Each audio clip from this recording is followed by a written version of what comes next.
बहुत समय के पहले की बात है। एक घने जंगल में के पास एक नदी बहती थी। उस नदी के किनारे एक चालाक बंदर रहता था जिसका नाम चीकू था। चीकू बहुत ही चंचल और बुद्धिमान था। वहीं पास में एक नदी थी। नदी में एक मगरमच्छ भी रहता था जिसका नाम था टॉमी। टॉमी ताकतवर था लेकिन चालाकी में चीकू से कमज़ोर था।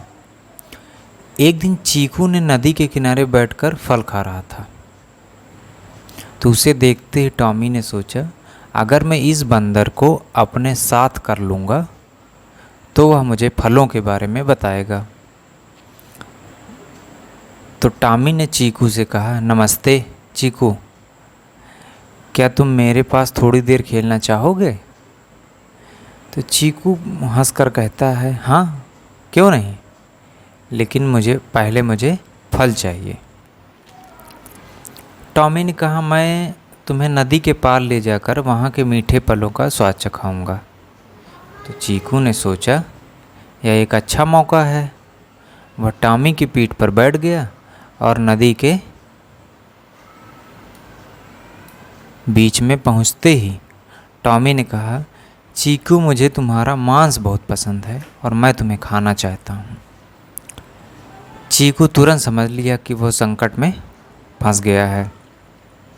उसने सोचा कि अगर वह अपनी चतुराई का प्रयोग करेगा तभी बच सकता है, अन्यथा आज उसकी मौत निश्चित है।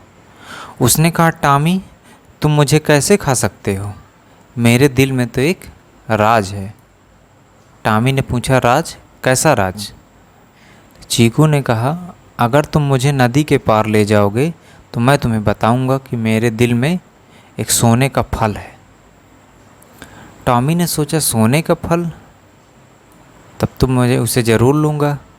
और उसने चीकू को नदी के पार पहुंचा दिया। जैसे ही वह नदी के पार चीकू पहुंचता है, चीकू ने कहा,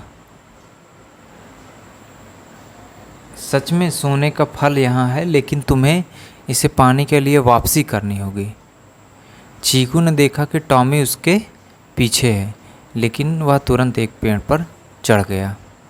टॉमी चिल्लाया, चीकू, तुम मुझे धोखा दे रहे हो। चीकू ने हंसते हुए कहा, मैंने केवल तुम्हें चतुराई से बचाया। अब तुम वापस जाओ और मुझे अकेला छोड़ दो। टॉमी गुस्से में था लेकिन वह कुछ कर नहीं सकता था क्योंकि चीकू पेड़ पर चढ़ गया था। वह निराश होकर नदी में चला गया और चीकू भी जंगलों में चला गया। तो इससे हमें सीख क्या मिलती है कि चतुराई और बुद्धिमानी से हम बड़ी से बड़ी मुश्किल से भी निकल सकते हैं।